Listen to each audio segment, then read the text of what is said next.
Hi, good morning. അപ്പോൾ നമുക്ക് ഇന്ന് ബ്രേക്ക്ഫാസ്റ്റ് ആയിട്ടും ഡിന്നർ ആയിട്ടും കഴിക്കാൻ പറ്റുന്ന അതുപോലെ തന്നെ സ്നാക്ക് ആയിട്ടും കഴിക്കാൻ പറ്റുന്ന ഒരു പലഹാരം ഉണ്ടാക്കാം. ഇതിന്റെ കൂടെ കറി ചേർത്തും കഴിക്കാം, കറി ചേർക്കാതെയും കഴിക്കാം. നല്ല അടിപൊളി റെസിപ്പിയാണ് കേട്ടോ. നമ്മുടെ നെയ് പത്തിരിയാണ്. നമ്മുടെ ഇവിടെയൊക്കെ, ഞങ്ങളുടെ ഇവിടെ ഒന്നും അത്ര ഫേമസ് അല്ല, നോർത്ത് കേരളയിൽ വളരെ ഫേമസ് ആയിട്ടുള്ള റെസിപ്പിയാണ് നമ്മുടെ നെയ് പത്തിരി. നെയ് പത്തിരിയുടെ കൂടെ നോൺ വെജ് കറികളാണ് ഏറ്റവും നല്ലത്. അപ്പോൾ നമുക്ക് എങ്ങനെയാണ് നെയ് പത്തിരി തയ്യാറാക്കുന്നത് നോക്കാം. നമുക്ക് നമ്മുടെ ഇൻഗ്രീഡിയൻസ് നോക്കാം. ഞാനിപ്പോൾ 1 കപ്പ് മട്ടയരി എടുത്തിട്ടുണ്ട്. അതിലേക്കായിട്ട് 1/2 കപ്പ് തേങ്ങ ചിരവിയത്, 1/2 കപ്പ് അരിപ്പൊടി. അരിപ്പൊടി എടുക്കുമ്പോൾ ഇടിയപ്പത്തിൻ്റെ ഭാഗത്തിലോ അപ്പത്തിൻ്റെ ഭാഗത്തിലോ ഉള്ള നൈസായിട്ടുള്ള അരിപ്പൊടി എടുക്കുക കേട്ടോ. വറുത്ത അരിപ്പൊടിയാണ്. പിന്നെ എടുത്തിരിക്കുന്നത് ഒരു 10 ഉള്ളി എടുത്തിട്ടുണ്ട്, 1 ടേബിൾ സ്പൂൺ പെരിഞ്ജീരകം എടുത്തിട്ടുണ്ട്. അപ്പോൾ ആദ്യം നമ്മൾ ഈ മട്ടയരി ഉണ്ടല്ലോ, മട്ടയരി നല്ല തിളച്ച വെള്ളത്തിൽ സോക്ക് ചെയ്ത് വയ്ക്കുക. നന്നായിട്ട് വെള്ളം തിളപ്പിച്ചിട്ട് അതിൽ സോക്ക് ചെയ്ത് വയ്ക്കുക. 2 മണിക്കൂർ മിനിമം സോക്ക് ചെയ്ത് വയ്ക്കുക. അതിൽ കൂടുതൽ സമയം സോക്ക് ചെയ്ത് വെച്ചാലും കുഴപ്പമില്ല. അതിനുശേഷം വേണം നമുക്ക് അരച്ചെടുക്കാനായിട്ട്. അപ്പോൾ ഞാനിത് സോക്ക് ചെയ്ത് എടുത്ത് വെച്ചിട്ടുണ്ട്, അത് കാണിച്ചു തരാം. ഇത് കണ്ടോ, ഇതുപോലെ ഇരിക്കും നമ്മുടെ മട്ടയരി. 2 മണിക്കൂർ സോക്ക് ചെയ്ത് 4 പ്രാവശ്യം കഴുകി എടുത്ത് വരുമ്പോൾ ഇനി നമുക്കിതൊരു മിക്സിയുടെ ജാറിലേക്ക് മാറ്റാം. ഞാൻ മിക്സിയുടെ ഒരു മീഡിയം വലിപ്പത്തിലുള്ള ജാറുണ്ടല്ലോ, ഏറ്റവും വലിയ ജാറല്ല, അതിൻ്റെ തൊട്ട് താഴെയുള്ള ജാറാണ് എടുത്തിട്ടുള്ളത്. അതിലേക്ക് നമ്മൾ സോക്ക് ചെയ്ത് വെച്ചിരിക്കുന്ന അരി ഇട്ട് കൊടുക്കുകയാണ്. ഒരുപാട് വെള്ളം ചേർത്ത് ലൂസായിട്ട് അരച്ചെടുക്കരുത്, നമ്മൾ ഫൈൻ പേസ്റ്റ് ആയിട്ടും അരച്ചെടുക്കരുത്. ചെറിയൊരു തരിതരിപ്പോടെയാണ് അരച്ചെടുക്കുന്നത്. ഇതിലേക്ക് ഞാനിപ്പോൾ എടുത്തു വെച്ചിരിക്കുന്നത് 10 ഉള്ളി ചേർത്തിട്ടുണ്ട്. ഉള്ളി തന്നെ ചേർക്കുക, സവോള ചേർക്കരുത്. പിന്നെ നമ്മൾ എടുത്തു വെച്ചിരിക്കുന്ന 1 ടേബിൾ സ്പൂൺ പെരിഞ്ജീരകം, നമ്മുടെ തേങ്ങ ചിരവിയത്, 1/2 കപ്പാണ് തേങ്ങ ചിരവിയത്. പിന്നെ ആവശ്യത്തിന് ഉപ്പും കൂടി ചേർക്കുക. ഞാനിപ്പോൾ ഇതിലേക്ക് ഉപ്പും കൂടി ചേർക്കുന്നുണ്ട്. ഇത്രയും ചേർത്ത് അരച്ചെടുത്തിട്ടുണ്ട്. ഇതിലേക്ക് നമുക്ക് ഇനിയും കാര്യങ്ങൾ വരാനുണ്ട്, അതുകൊണ്ട് ഇത്തിരി ഉപ്പ് കൂടിപ്പോയി എന്ന് വെച്ചിട്ട് കുഴപ്പമില്ല.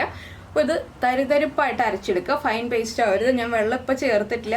അരയാൻ ബുദ്ധിമുട്ട് വരുന്ന സമയത്ത് നമുക്ക് 1-1.5 ടീസ്പൂണായിട്ട് മാത്രം വെള്ളം ചേർത്ത് കൊടുത്ത് അരച്ചെടുക്കാം. അപ്പോൾ ഇതാ നമ്മുടെ അരി, തേങ്ങ, പെരിഞ്ജീരകം, ഉള്ളി, ഉപ്പ് എല്ലാം ചേർത്ത് ഞാൻ ഇതുപോലെ ചെറിയ തരിതരിപ്പായിട്ട് അരച്ചെടുത്തിട്ടുണ്ട്. നൈസായിട്ടല്ല, ചെറിയ തരിതരിപ്പോട് കൂടി. ഇത് കണ്ടോ, കയ്യിലിങ്ങനെ എടുക്കുമ്പോൾ അറിയാൻ പറ്റും.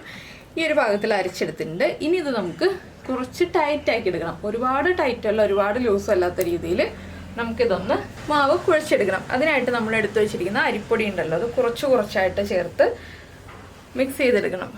അപ്പോൾ നമ്മൾ ചിലപ്പോൾ അരിപ്പൊടിയുടെ അളവ് കൂടുതൽ ചേർക്കേണ്ടി വരും. എന്താണെന്ന് വെച്ചാൽ നമ്മൾ എടുക്കുന്ന അരിയുടെ ബ്രാൻഡും അരിപ്പൊടിയുടെ ബ്രാൻഡും അനുസരിച്ച് പൊടിയുടെ അളവിൽ വ്യത്യാസം വരാം. ഞാനിപ്പോൾ ഏകദേശം കണക്കാണ് 1/2 കപ്പ് എന്ന് പറഞ്ഞത്. നിങ്ങളെടുക്കുന്ന അരിയുടെ ഇതനുസരിച്ച് അല്ലെങ്കിൽ നമ്മൾ ചേർക്കുന്ന വെള്ളത്തിൻ്റെ അളവനുസരിച്ച് നമ്മുടെ പൊടിയുടെ അളവിൽ വ്യത്യാസം വരാം കേട്ടോ. ഞാനിപ്പോൾ ഒരു 3 പ്രാവശ്യമായിട്ട് പൊടി ചേർത്ത് കുഴച്ചെടുക്കട്ടെ.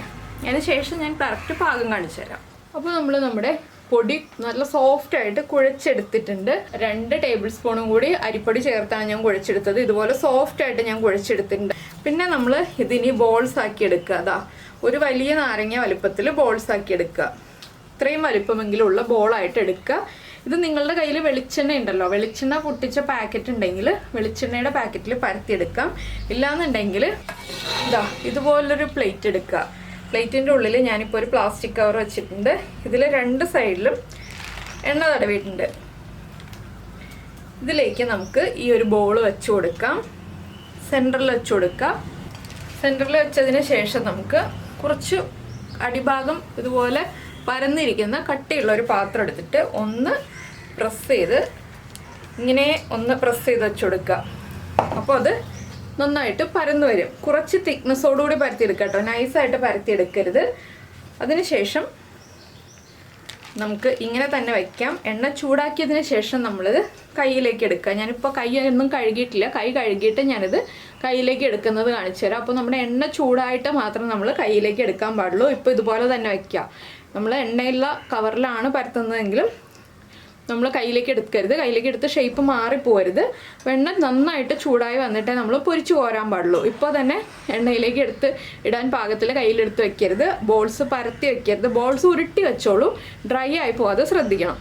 അപ്പോൾ അത് ഞാൻ ഇങ്ങനെ വെക്കട്ടെ, എണ്ണ ചൂടായി വരണ്ടേ. ഇപ്പോൾ ഇതാ നമ്മുടെ എണ്ണ ചൂടായിട്ടുണ്ട്. അതാ ഈ ഒരു തിക്നെസ്സിലാണ് നമ്മൾ പരത്തി എടുത്തിട്ടുള്ളത്. ഇനി നമുക്ക് ചൂടെണ്ണയിലേക്ക് നമ്മൾ പരത്തി വെച്ച് മാവിട്ട് കൊടുക്കാം. എണ്ണയുടെ ചൂട് കറക്റ്റ് ആണെങ്കിൽ കറക്റ്റായിട്ട് പൊങ്ങി വരുള്ളൂ, ഇല്ലെങ്കിൽ കറക്റ്റായിട്ട് പൊങ്ങി വരില്ല കേട്ടോ. അപ്പോൾ നമ്മൾ ഫസ്റ്റിൽ ഇടുന്നത് കറക്റ്റ് ആവണമെന്നില്ല, രണ്ടാമത് ഇടുന്നതായിരിക്കും ചിലപ്പോൾ കറക്റ്റായി തുടങ്ങുന്നത്. എന്താണെന്ന് വെച്ചാൽ നമ്മുടെ എണ്ണയുടെ ചൂടനുസരിച്ച് കറക്റ്റായി വരുള്ളൂ. എണ്ണയുടെ ചൂട് കൂടിയാലും ശരിയാവില്ല, കുറഞ്ഞാലും ശരിയാവില്ല. അപ്പോൾ നമ്മൾ ഇട്ട് കഴിഞ്ഞിട്ട് അതിനെ ഡിസ്റ്റർബ് ചെയ്യരുത്. നമ്മൾ വെയിറ്റ് ചെയ്യുക, കറക്റ്റായിട്ടൊന്ന് പൊങ്ങി വരട്ടെ. കുറച്ച് സമയം എടുക്കുന്ന ഒരു പ്രോസസ്സാണ് കേട്ടോ ഇത്. നമ്മൾ വേഗം തന്നെ കഴിയണം എന്ന് വിചാരിച്ചാൽ നടക്കുന്ന കാര്യമല്ല. പതുക്കെ പതുക്കെ പൊങ്ങി പൊങ്ങി വന്നു കഴിയുമ്പോൾ നമുക്ക് അപ്പോൾ തന്നെ തിരിച്ചിടാൻ പാടില്ല. കുറച്ച് സമയമെടുത്ത് നമുക്ക് അടുത്ത സൈഡിലേക്ക് തിരിച്ചിട്ട് കൊടുക്കും. കണ്ടോ, കറക്റ്റായിട്ട് പൊങ്ങി വന്നു കഴിഞ്ഞു. ഇനി ഇതിങ്ങനെ ഇതുപോലെ തന്നെ കുക്കായിക്കൊണ്ടിരിക്കട്ടെ. ഈ സമയത്ത് നമുക്ക് അടുത്തത് പരത്തി നമ്മുടെ ഷീറ്റിൽ വയ്ക്കാം. അപ്പോൾ കുറച്ച് സമയമുണ്ട്, നമ്മൾ ഒരെണ്ണം പൊരിക്കുമ്പോൾ അടുത്തത് പരത്താം. അങ്ങനെ നമുക്ക് ചെയ്തുകൊണ്ടേയിരിക്കാം.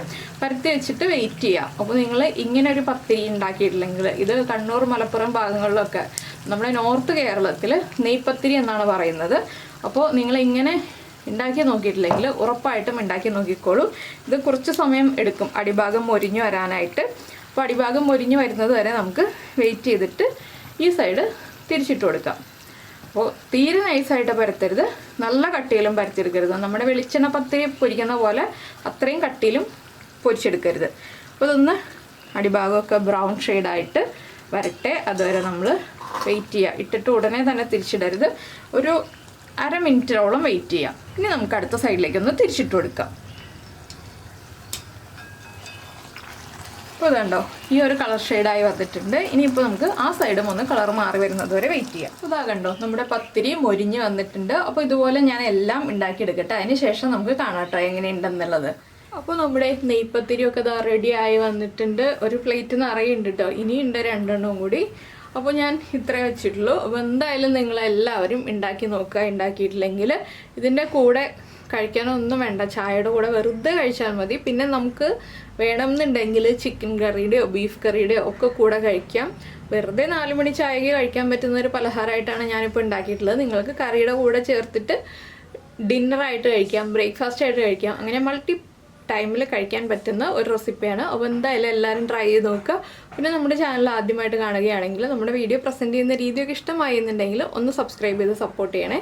പിന്നെ വീഡിയോ ഇഷ്ടമായി എന്നുണ്ടെങ്കിൽ ഉറപ്പായിട്ടും ലൈക്ക് ചെയ്യാനും കമൻറ്റ് ചെയ്യാനും മറന്നുപോയില്ലല്ലോ. അപ്പോൾ ഞാൻ എപ്പോഴും സ്നാക്സ് ഉണ്ടാക്കുമ്പോൾ എനിക്ക് കമൻറ്റ്സ് വരാറുണ്ട്. 1-2 കമൻറ്റ്സൊക്കെ വരാറുള്ളൂ. ഉണ്ടാക്കി കാണിച്ചിട്ട് അത് പൊട്ടിച്ച് കാണിച്ചില്ല, ഇൻസൈഡ് കുക്കായോ എന്ന് കാണിച്ചില്ല എന്നുള്ളത്. ഇതൊക്കെ ഇൻസൈഡ് കുക്കായോ എന്ന് കാണിക്കേണ്ട ആവശ്യമില്ലാത്ത റെസിപ്പികളാണ്. എങ്കിലും ഞാൻ ജസ്റ്റ് കാണിച്ചു തരാം. ഇത് കണ്ടോ, പെർഫെക്റ്റായിട്ട് കുക്കായിട്ടുണ്ട്. ഇൻസൈഡ് ഇതുപോലെ ഹോളായിരിക്കും കേട്ടോ. ആ ഒരു പത്തിരി കുക്കായി പൊങ്ങി വന്നു കഴിയുമ്പോൾ എല്ലാവർക്കും അറിയാവുന്ന കാര്യമാണ്. അപ്പോൾ ഇത്രയേ ഉള്ളൂ നമ്മുടെ ഇന്നത്തെ റെസിപ്പി. നമുക്ക് നമ്മുടെ അടുത്ത റെസിപ്പിയുമായിട്ട് അടുത്ത ദിവസം വീണ്ടും കാണാം.